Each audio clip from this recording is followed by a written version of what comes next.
welcome back. Tim, you're here. I'm here. I've been here for the last couple of minutes. Sheep's here too. Gang's all here. Welcome back. We made it. You welcome back. We're back here for another episode of the Bible is Funny podcast, Tim. How you feeling today? A little sore in my hips, in my back. Your hips don't lie, am I right? Let's go to Mike for the weather. It feels like we're doing the morning show segment right now. Yeah. Why are your hips sore? Do you want to share with the people? No. Oh. I got hit by a car. That's why my hips are sore. I don't want to share that with the people. You're always coming back to this. It's like every conversation finds its way back. You asked me how I was doing. I wake up and I'm like, oh, I'm not feeling... God, yesterday was rough. I feel like I got hit by a car. And you're like, oh, do you? Mm-hmm. Everything. No, This is an intervention.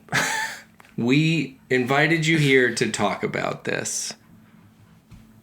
And I think we need to. No. I don't want to. I don't want to do that. Today on the Bible is Funny podcast, we are doing a very special segment we love. We all love capital L, especially this week. And this is Christian Movies Are Funny. You're here for Christian Movies Are Funny. Thanks for being here. Before we get going, I got a shouts out I got to do. Shouts out to Milestone Coffee Roasting. Our friend Matt, big fan of the podcast, sent us some delicious coffee that I am drinking here today as we record. Wow. Cheers to you, Matt from Milestone Coffee.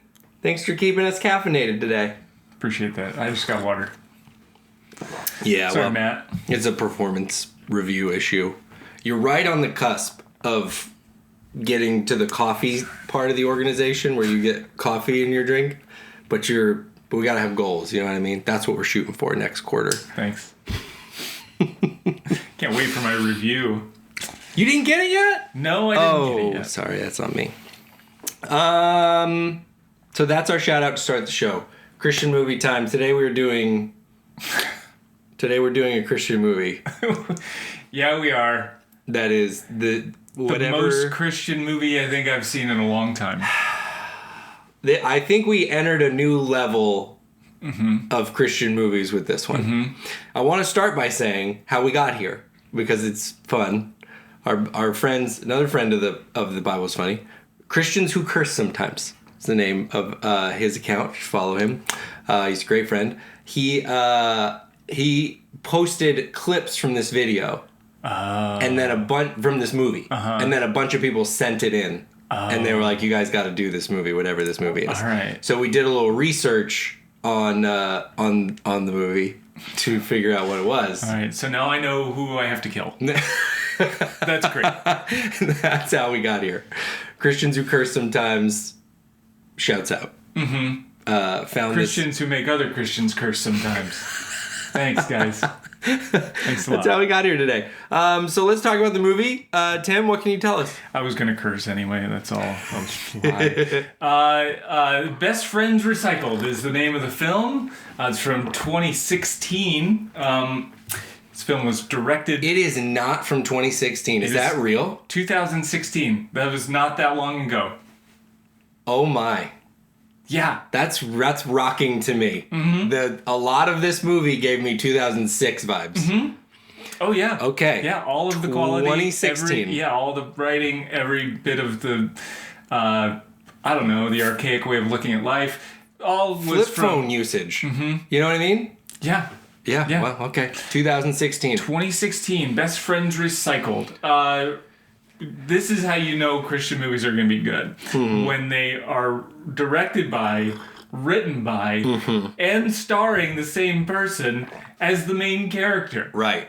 And then you come into some situations where, like, I don't know, maybe that character looks good, is, like, shed in good light. Sure, right. Sometimes they're highlighted. Right. Maybe they get extra love scenes. I don't know. I'd just be cautious of that. That's how I would write myself into a movie. Yeah, no, it's a good right off the bat observation. Yeah. You're not going to be the villain. Nobody's ever like, I don't think, I'm curious now, I kind of want to research, like, Joaquin Phoenix in Gladiator. He didn't write, direct, and be like, this is who I want to be. Right. The person everyone hates at the end of this movie. Well, maybe. I mean, like Quentin Tarantino is going to do that kind of stuff. Like he's edgy. He's actually talented. Yeah. And that's where I think is the difference. Yeah, he doesn't shed himself in a great light, but he also doesn't put himself in like too much. He'll have himself killed off in the film. So obviously Right. he's got ego, but this is a different level, I think. So anyway, written, directed, and starring Donald James Parker. Same guy. And also written and starring a guy named Royce Henry. So Royce Henry plays Jackson. Had to be. Yeah, that's the other guy. He's in a lot of these films. And Donald James Parker as Tony. A lot of these films. Tim, do you mean there are more films like this? Yeah. So Donald James Parker is I'm just going to call him DJP. DJP. Sure. DJP he's the CEO of Sword in the Spirit Publishing. I'm just naming facts here. Shing. Just putting the facts out there. Also, their company logo gave me 2006 vibes. You should see his website. I'm just saying, go to the website. It looks like 1996. But again, I'm just here to give the facts. Yeah. Sorry. DJP also wrote a film called Pickleball Princess, and that's his newest one, or one of his newest ones. Are in you 2023. kidding me? Yeah, I can only assume it's about Jesus, but I haven't seen the trailer yet. He also wrote The Unexpected Bar Mitzvah, about a budding friendship between a Christian boy and his Jewish neighbor. So this is like... Oh my gosh. And this is one in a series. I don't know if you knew this, but it wasn't until I started digging, trying to figure out who this guy is. Right, what's going on here? DJP is an interesting fella. If you're watching the podcast, DJP, I don't think you are. I think we're not Christian enough for what you're doing, and that's fine. Come on. I think DJP's a big fan. He might be. There's a shot. There's a shot. There's a shot. Judging by some of the other stuff he's into. I don't know if he gets podcasts on his flip phone. That would be a hurdle.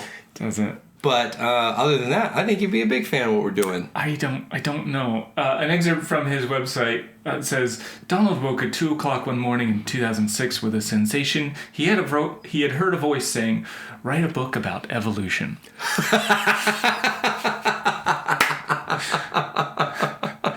What a perfect sentence. Yep. It's kind of all you never need to know. knew what was going to happen next. Mm-hmm. And then he wasn't really sure. He woke up the next morning and he said, "Lord, did you ask me to write a book about evolution last night?" A still small voice spoken words that still reverberate through Donald's life.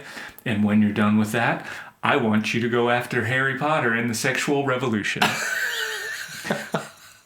I'm not kidding. I'm not kidding about any of this. It's on his website. So he gets a late night kind of text from God that he then clarifies. Did you mean to send me that? And then God immediately responds and says, not only that. Go after Harry Potter, and then when you're done with that, hit Twilight. So he did in Twilight. So the order of things, when we're looking at ills facing the world. Oh, he's got Evolution's 1. Probably the number 1. Harry Potter's 2. Sorcery. What was this? What was the sexual revolution? The sexual revolution, and then Twilight. Well, I think Twilight kind of encompasses a lot of that. Evolution, sexual revolution. There's sorcery. Orphans all around him. There's homeless people. There's all these things. He does have some books about all of these things. But too. he was like, no. From what needs to be addressed sorcery here is the Harry Potter, the yes. Quidditch, and this isn't like 1995, even though that's what is on his website. Yeah. Dude keeps a blog, and he's up to date on his blog. When's the last time he posted recently? April, yeah. Oh, dude! I know he's keeping up. What with a his machine! Blog. I know. So I can't fault him for that, but I can say some of the things he thinks are probably a little different than I do. Just you guys, like a little bit. I think you both probably know a lot about Harry Potter, so there's a similarity there. Yeah. I'll just say I probably actually know as much about wizardry as he does. Just fact. Can I say a quick side note about that? A quick, this is my observation. I have no basis for any of this. But I've always thought it's funny. Someone has presented to me, did you know that, Harry Potter is, actually, a lot of, some of that witchcraft stuff. It's, actually what witches do or whatever. And I thought, I'm just putting myself in the shoes of that person who does witchcraft in that moment. Uh-huh. And if you came to me and you were like, I saw Tim Tebow out in the streets the other day. It looks like all Christians are really big, athletic, muscle super freaks.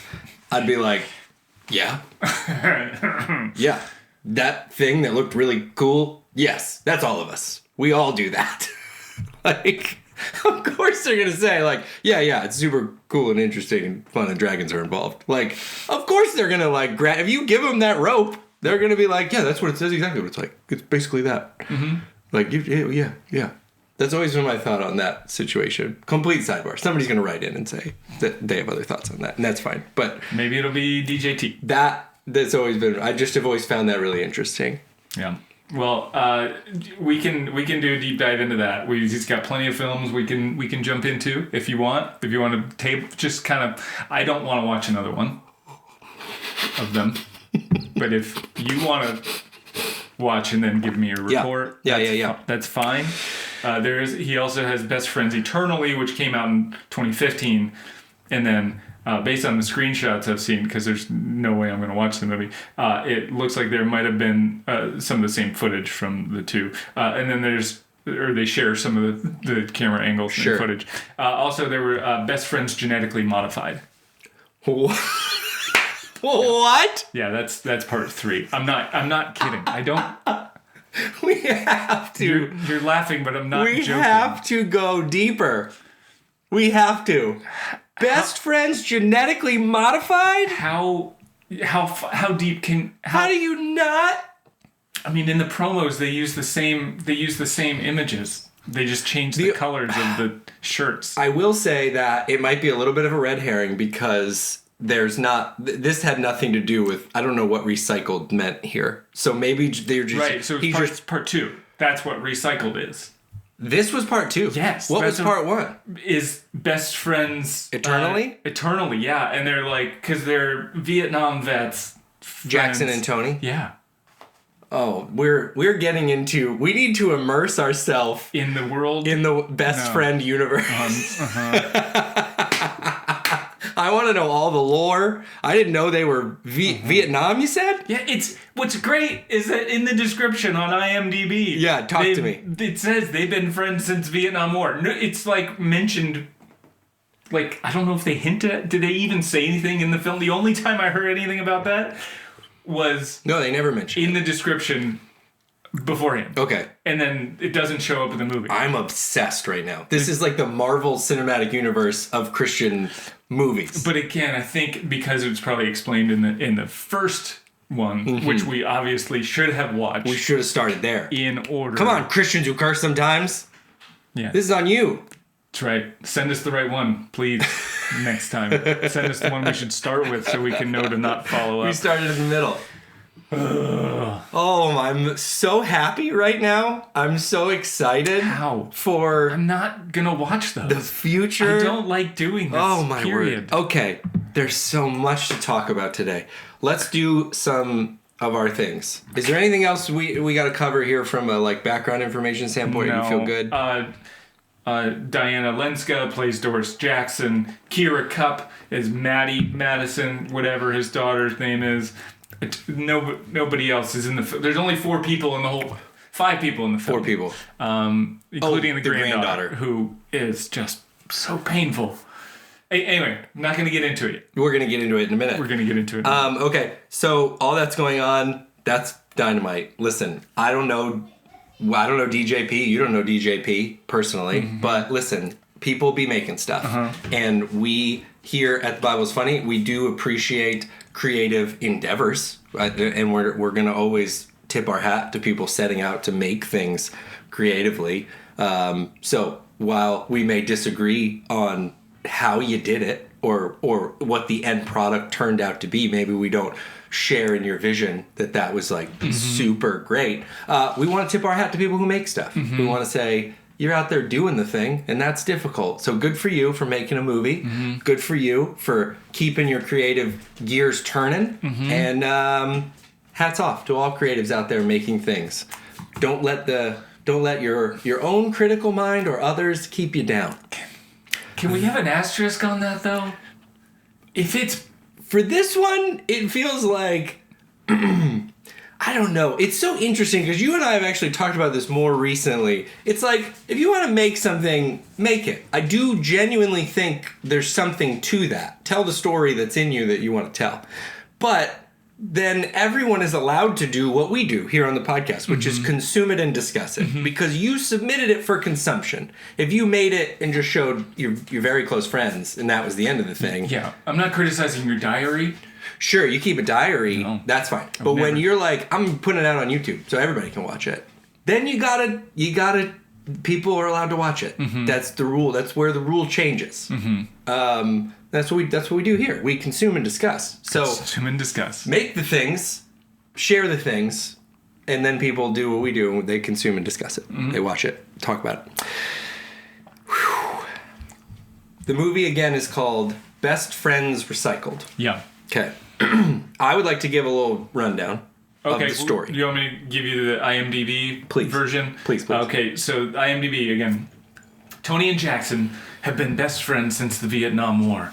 When Jackson lines up Tony with an attractive widow, he doesn't consider that the dynamics of his friendship with Tony could be drastically altered. Just when it looks like Tony might be tying the knot again with a woman with whom he has fallen completely in love, a past mistake rises out of the ashes to jeopardize the mutually exhilarating relationship. Not kidding. All of it is so perfect. The term exhilarating was used for this film, Anthony. The movie, I was falling asleep. I'm like standing up to watch this movie at my stand-up desk, and I'm like falling asleep. Stretching. Oh, God. That summary, though, was written like the dialogue of the movie, so that kind of checks out. Oh, my goodness. I didn't pause enough in between sentences. No, you did not. You didn't look over my shoulder for cue cards either, which is something that was pretty important to their production process. Listen, so what we're going to do now, that's that. We gave our little spiel. Everybody should make the thing. Or not. And then there's the summary. I'm going to give you a summary now, listener. I'm going to give you a summary. And if you would like to watch this film, spoiler-free, this is your opportunity to pause the podcast and go watch. We're going to put the link in the description of the podcast. Just know that, much like Alice in Wonderland, when you watch this movie, you are falling into a hole and you're going to be upside down and sideways by the end of it. But, you know, if you want to watch it, no spoilers. This is your chance. I'm going to read a summary. It's going to spoil some of it. So if you want to leave and watch it, and then come back. I'm going to give you a chance to do that. 2 hours. Set aside 2 hours of your time right now. I'm going to give you time to do that right now. Okay. Welcome back. Welcome back. I hope you enjoyed the film as much as I did. And if you had already seen it, you just went through the pause and you're still with us. Okay, here's the synopsis. Tony is a 65-year-old man who enjoys spending his days fishing and playing chess with his best pal, Jackson. Tony has friends, a granddaughter who might be in high school and might be completing her doctorate, and most importantly, he's completely confident that he doesn't have AIDS. All of that changes when Jackson decides to play matchmaker and set Tony up with Julie. Julie is an active lady in her mid-50s who hates compliments and loves to verbally assault people. Julie and Tony bond over basic bike facts and a shared love for very famous authors. Soon after they meet, a romantic connection begins to bloom. Wedding bells give way to alarm bells, however, when Tony confesses to being sexually active with a woman named Belle, and Julie wants Tony to get tested for STDs. Suddenly, Tony is not so sure that he doesn't have AIDS. The two agree to spend some time apart while awaiting the test results until Julie decides she'd be willing to marry Tony, AIDS and all. And then Tony's test comes back positive. And then Tony's test got mixed up and he's actually negative. And then Julie and Tony agree to get married and no one has AIDS. Except the person whose results got mixed up. Somebody does have AIDS. That is correct. Somebody who has a different blood type than Tony is getting a bad letter. But we don't care about that person because they're not in the story. No, this is the Noah's Ark thing. Like, we tell the story about the people who survived, not the ones who suffered. Wowza. Whew. Man, oh man. Okay. Where do we start? The movie is 2 hours long. Yeah. It feels like 6. Easy 6 hours.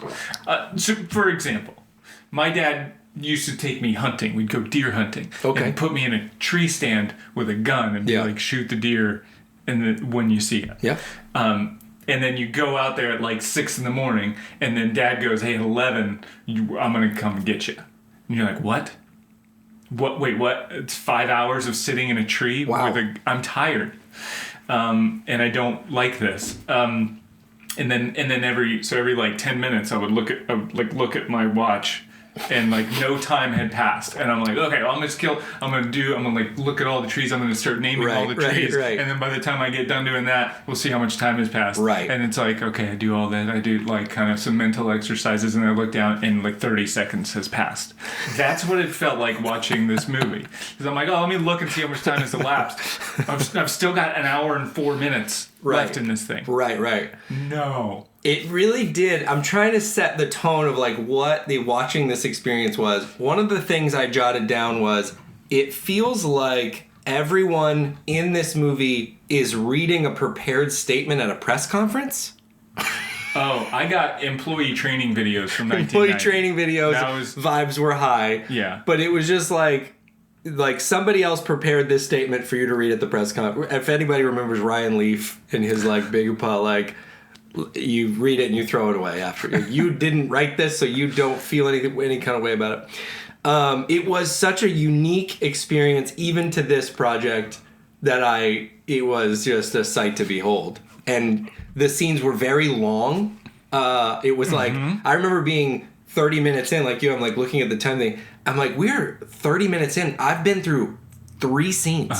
Like the first scene with them playing chess. The second scene at the restaurant. At the restaurant, it's a 6-minute long scene. And you're just like... It should have been... I mean, it shouldn't have been... It should have been like, I don't know, a minute and a half.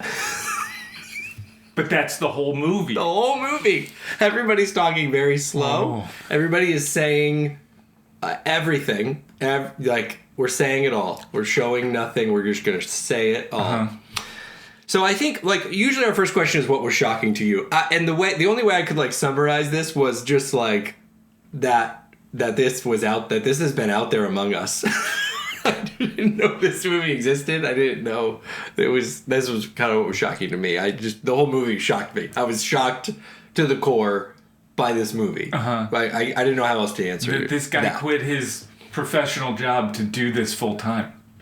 That's shocking. Yeah. Sorry, that's mean. That part's mean. I didn't mean to be mean. Did he? I didn't know. I was trying to fact check. He did quit his job to do this? Something like that, yeah. He's the CEO of this I tell you finish watching this movie and you stop thinking about evolution. Tell you that. For 2 hours, nobody thought about evolution.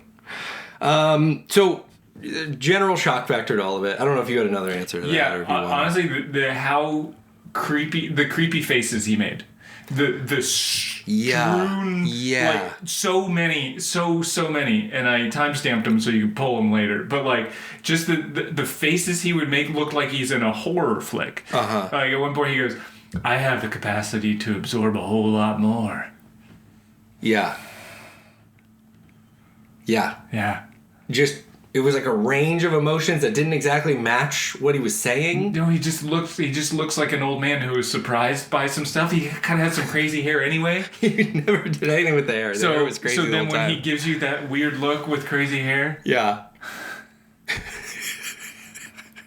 Somebody said in the Christians Who Curse Sometimes comments, somebody said, this is like a movie about the Where's My Hug guy from church. Like if the Where's My Hug guy had a whole movie about him. Yeah. And I'm like, yeah, it's pretty, that lived up to the hype. Mm-hmm. But it was just the facial expressions mixed with what was going on in the movie, like, and even just the tone in general. He's literally reading an envelope of like that it might say he's HIV positive, which is just such a hard turn in this story. But he's looking at the envelope and they're sad, him and his Julie, I think you're right, Julie. Mm-hmm. And he says, he's like, hold on a minute, something's wacky here. And you're just like, what now? Like, we're supposed to feel a gravitas of a thing? Some people might use the term out of touch. Yes, yeah. That's a term that some people use for maybe situations like this. Another thing I think about is like... write what you know. I mean, that's... I think about like... Nailed it, DJP. AI writing. Like AI writing a lot came to my mind because it's just like you're sort of attempting to talk like humans talk. You know what I mean? Mm-hmm. I do know. Like I roughly know how humans talk, but I don't exactly know how humans talk. So some of these words work together. Right, like he's like talking about dating relationships and flirting and being flirtatious and like how the kids talk nowadays. But he's not a kid, and none of the other people in there are kids. No. And they're talking about having makeout sessions. A makeout session. Many makeout sessions they've talked about. Yeah. Oh my gosh. The sexual references by septuagenarians was also a shocking thing for me. There was so much sex they were talking about. Like, his lines of like, Julie, we've been really disciplined in the area of sex. I'm like cringing. My neck felt sweaty. Dude, and they didn't know they were always doing it. I wrote down one from her and Julie and, what's her friend's name again? Doris. Doris are talking and Doris is like, he's going to be in a hurry to get married. And she's like, I don't know. Why do you think that? And Doris says, he is a man, isn't he? And Julie says, from all indications, that's the conclusion I've arrived at. And you're just like... There's so many... In the times where Julie's like, oh, Doris likes big men. Yes! Yes! That's with anyone. I don't care. Dude! It's not because they're old. And it's because it's gross. But, like, also, for me personally, a little bit, it's the fact that they're old does factor in. And I have felt guilty about this. Right. Because, like, bigger produced movies, this has been, like, a little mini trend. Yeah. And they're like, don't you want to watch Jack Nicholson fall in love in 2024? And I'm like, no, I don't want that. No. The idea of, like, the Golden Bachelor and stuff, I'm like, I want these people to be happy. I don't want to think about it or know about it personally. I don't like it. I know. And maybe it is. Maybe it's a movie about abstinence for old people, and it's a real thing. And okay, I'm sure it's all real. But there's, I mean, if you're 70 years old and I don't know that STDs are like the number one thing you need to worry about. Just go have fun. You can't get pregnant. You don't have to worry about that. Just go have fun. Have a good time. Oh my goodness. Okay, let's try to work through this. Character you wanted to see less of? All of them. Any of them. Any character less of would be great. Everyone is just bad. You cannot sugarcoat this. There's not one character in the movie that is any good and I want to see more of. I can't. There's nobody. I thought, again, it's like... I had the person doing the vamping music in the background that was actually helping speed up the dialogue. Like, that's the only award that should be given out, is like, you made this physically possible to watch. I do think I could put Julie in here for me, because she was just like... And this was a writing issue, I do think... She was just, like, unnecessarily cruel sometimes. Like, she's having this conversation with her friend who's, like, yeah, I think I might like Jackson. Like, we're talking, and one of the ways we've connected is over books, and he likes books, and so we're kind of recommending books, and she's like, "You're such a loser. I imagine you guys reading books next to each other," and it was just like, why are you so mean to her right now? She's literally living the same story you're living. Just so I'm clear, this is the one you want to see more of? No, this was less of. Oh. This was less of. Yeah, I had less of. Julie, I wanted to see less of because I just thought some of her remarks were too, like... Oh, fair. All right, sorry. Like, you were like... And again, this is not a performance, like, actress issue necessarily. It was, like, the words she was given to say. But it was tough. All right. I want to see less of her. Did you have more of? Sorry, no. That was my less of. Those kind of go hand in hand. Like, who do you want to see more of? Who do you want to see less of? I want to see less of everyone. Right. More of no one. But my thoughts for more of were specifically who needs to show up is this guy's old sex ed teacher from middle school. Just to... anyone to educate him on how this all works, how STDs work, safe practices and whatnot. Like, just anyone with any education. And yeah, I get that they're probably going to maybe mention the word evolution in there, so maybe that's why he wasn't listening. He's really focused. That would be going the opposite of the direction he tried to push everybody. I assume he went to like a small Christian school. It was very sheltered, and so his sex ed teacher was also his Bible teacher, which was also his science teacher, which is his evolution teacher. Yeah, just a hysterical... Again, this is why I was really thinking 2006. I'm really like still reeling from the date, because there was a time when, in my lifetime, when that was like...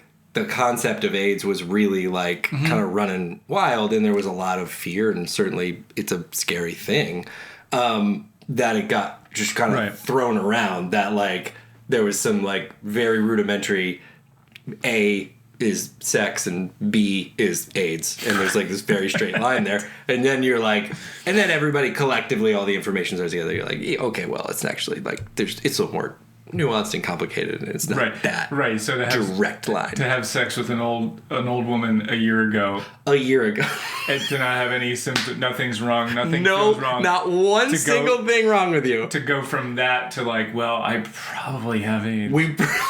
This is not only possible, but plausible. Likely, we probably not have just a STD. We have the absolute. Most, and that the way that information is delivered to him is through a manila envelope, in the snail mail. We're using snail mail. Seems like the most confidential way to deliver news. Like, you have AIDS. Drop it in the mail. God bless. Some might use the term out of touch. Some have a couple times. I don't know if they mentioned that today. Character I wanted to see more of.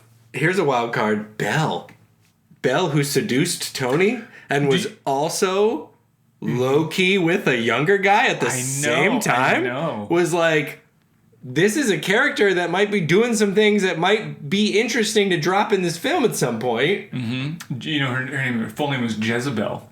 Was that actual, or were they just... well, they kept calling her Jezebel. Yeah, makes sense. They got real creative with the names here. A lot of parents be doing that to their daughters. Just name them Jezebel straight up. Yeah, I thought that character was like, oh, okay, well, that's sort of interesting for a guy as reserved as Tony. You something happened here. I mean, he also, this was my other connection point to that.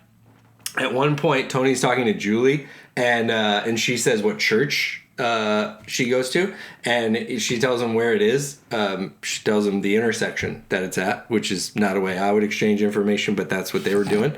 And she says it's at this intersection, and Tony looks at her and goes, oh, I'm very familiar with that intersection. Right. And I was like, oh boy, what does this mean? I like big men. Yeah. What? Ew. She likes probably but bigger men. I'm very familiar with that intersection. Oh boy. Okay. Any specific low points we need to discuss from this particular movie? Maybe you just have to pick a couple of your favorite. Yeah, I hinted at it. The specifically low, like kind of dirty point for me was just the pimping of Tony, of that character by the writer and the director. which was also him. So like his solo before getting ready to pray when he goes to bed. Yeah, him like pimping out his own singing skills, which it's not great. It's not great. Honestly, the guy reminds me of my dad so much. Like the line like where Julie's talking about him, and she's like, "I like that he looks and acts young for his age." Like that's a line in there. Yeah, that's a line that was written about. I don't know, say I'm going to put myself in a character. Right. I might have the love interest say, wow, that guy sure seems really intelligent and great looking. And I immediately fell in love with him because he's so good and generous. And that's the line I'm writing about myself. And what do you know? Conveniently, that comes out here. Another line to throw in there. Julie looks at Tony and says, Tony, your slim build reminds me of a runner. Right. Actual line. Right. She looks at him and says, are you for real?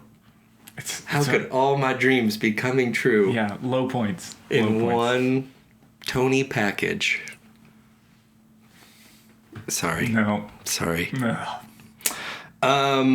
Okay, I had one of, I would just want to throw out here as an observation, just because it's come up, like, this is just a note on Christian movies, I'm learning from this. Similar to superheroes, usually somebody's father's dead, but we like say it.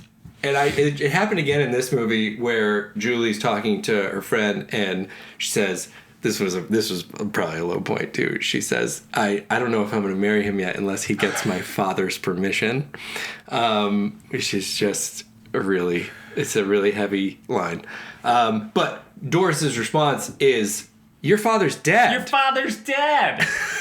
It's like an Ethel and Louise kind of like, it's just a little banter we do. Right. He needs to get my dad's permission. Your dad's dead. And like last movie, I mean my heavenly dad. Last movie we got here where the kid is mowing the guy's lawn. And he's like, "Where's your dad?" And the kid's like, "My dad's dead." Like we just have to say. And then last movie there was two actually, because it was the kid mowing the grass and then it was the older kid. What happened to his dad? His dad's dead. We got to say it all the time. Like if a character's with it, why don't we? You'd be shocked the amount of Christian movies where somebody says out loud, "Your dad's dead. My dad's dead." We say it, and I'm shocked by that. It's so consistent. Anyway, that was one of my notes. Just another low point. I mean, again, just some of this gets to like they were obviously reading cue cards. Like it was so, you're on a shot where you're looking at their face and they're like glancing up, looking back, glancing up, looking back. You're like, oh guys, like help them out some. Cut to something. This is not. It's like you think maybe they were being held against their will? Because that was what I felt like was happening to me. So maybe we were watching like this sort of a hostage video. I don't know. So you guys check in if you're okay. Please. So much. There was a lot. I started writing down lines and I was like, I can't even watch the movie because I'm writing all these lines. Doris at one point says, I have no reservations in marrying a couch potato. And like, it's just like, and then another time Doris says, I don't mind a little window shopping, or in our case, widow shopping.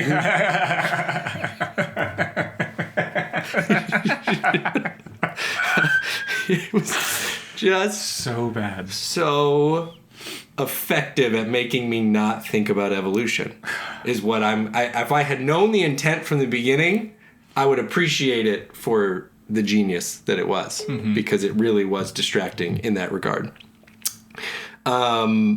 Yeah, I don't know any other low points that I mean, just the AIDS twist, as we've already mentioned, completely unset up, completely like out of left field. Which is funny because I put that as my high point. Oh, like it just I laughed out so many times with them just talking about AIDS, and I know AIDS isn't funny. It's not funny, but how out of touch they are when they are discussing it, right? And like the prevalence of it, and right. Like. You know, two old people have sex, and then all this, and it's gotta be. You gotta get tested. You gotta assume. And they're like, well, you gotta have tested. And she goes, did you get tested for sexually transmitted diseases, especially AIDS? Especially. They don't. I guess you can just test for one, but if you're going in, like, you want to know the full gamut. I think like you said, it's just the lack of a Christian movie. Typical move is somebody coughs into like a tissue and it's bloody or something. They show some symptom, right? They're throwing up in the bathroom and they don't want anyone to know, and they come out and then they're like, that person has pregnant, a terrible, typically pregnant. But like, you know what I mean? They give you something that's like, sorry, I zoned out there. I don't know. It's been happening to me a lot lately. They give you something, and this was just like, Tony he's biking, he's living his life.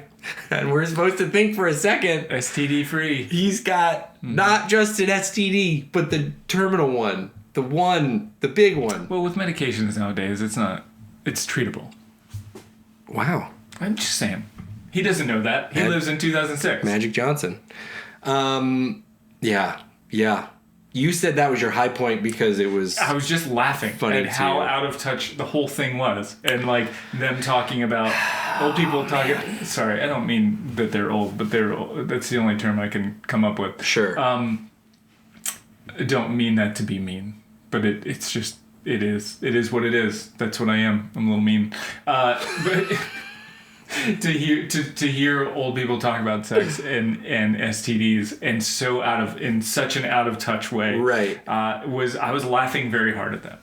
It was very, very funny. It just was because of the juxtaposition. Because it was like we're rolling along, the story's like doing its thing, and then we introduced. It was like in Assassin 33 AD when zombies showed up, and you're just like in your version, in my version, you're like, where, what, like. What? Mm-hmm. That's what made it so funny.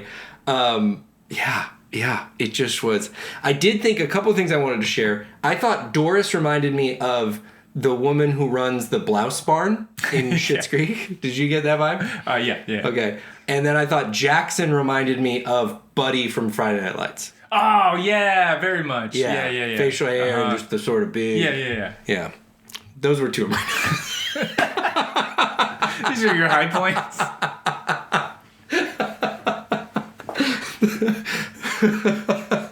Those were two of my notes I had that needed to be addressed.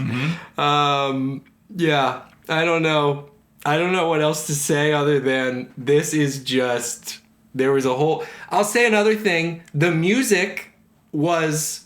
awful. One song that was in there was so weird. I thought it was two. It was the same song. They played it again. Oh, it was? They Highway to the Danger Zone did? I thought that song was like, oh, okay, there's a song. No, you can't keep giving these people a pass. No. I wanted that. I guess what I'm thinking is, if my grandpa showed me this movie, I'd be like, we gotta get you a different hobby. Like, this is not okay. If my grandpa played me that song, I'd be like, okay, Grandpa. This feels like Grandpa. Okay, Grandpa. That's a song that you made. That'll do. But the movie stuff is like, boy, oh boy. It is an experience. Mm-hmm. It is an experience. We can't stress enough, and I just feel like it's got to be mentioned more, was just the grandkid situation. One, we never addressed why does his grandkid live with him? That feels like a story point that's interesting. But a grandkid lives with him, makes all his meals for him. Well, right. It's because, she's submissive.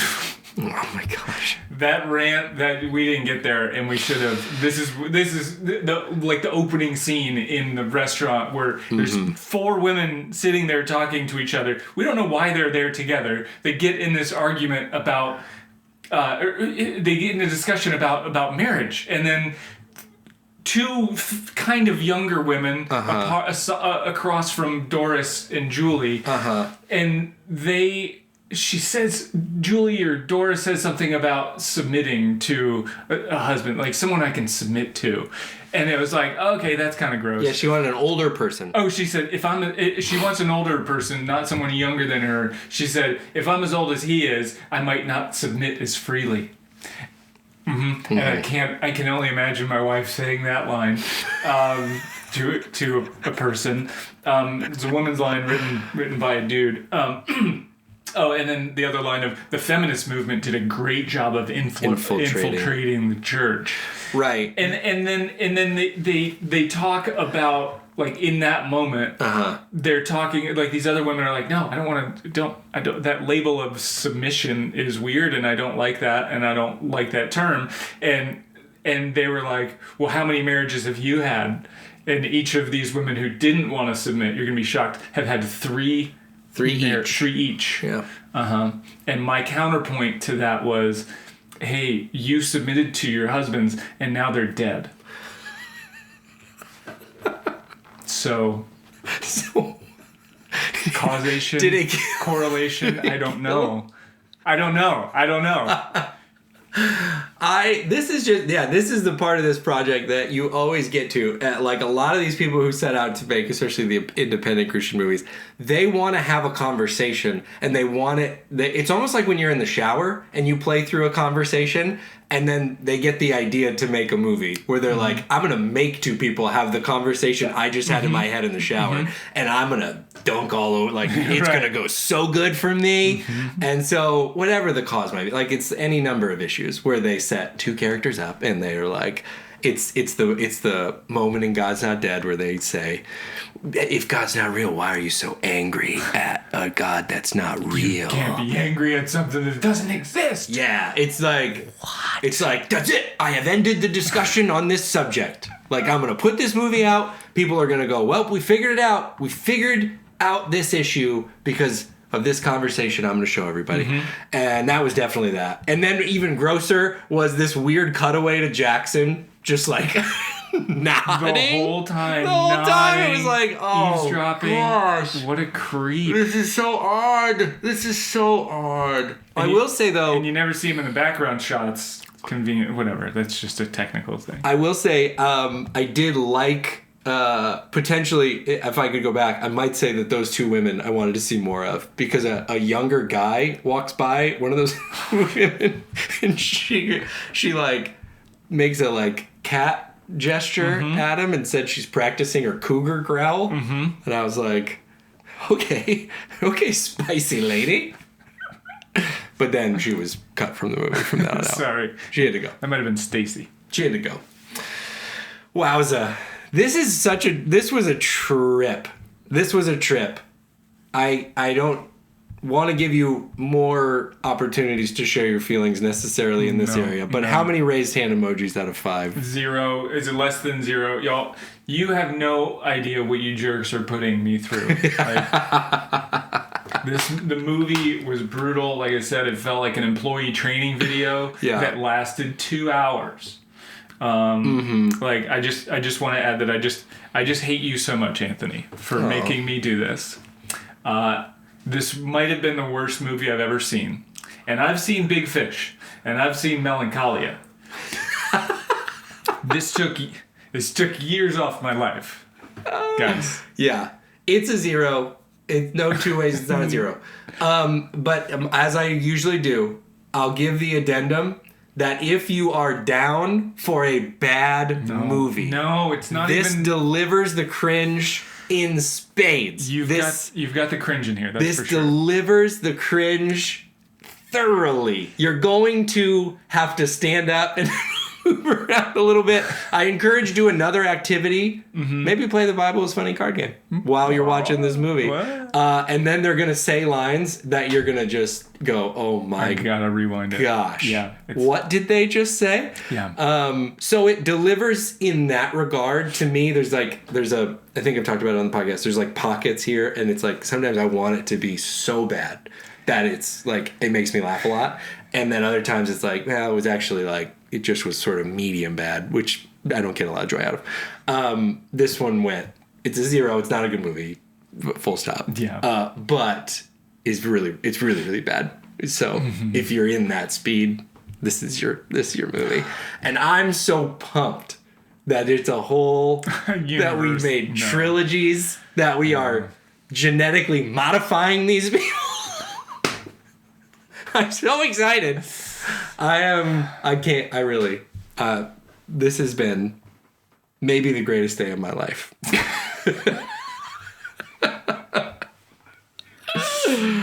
Man, oh man. Wow. That's the movie. Best Friends Recycled. Not about recycling at all. No. Not even a mention. And not even anything to do with Star Wars, even though the opening credits Star Wars font was the Star Wars. Very Star Wars font. Weird. Thanks for mentioning that. Yeah. I got lots of notes. There's none of them are kind. Once again, curious with the naming. Just who was recycled here? Again, it's part 2, so it's recycled.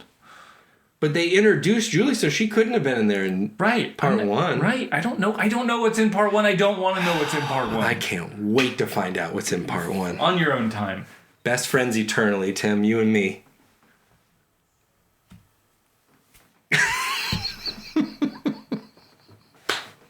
Gross.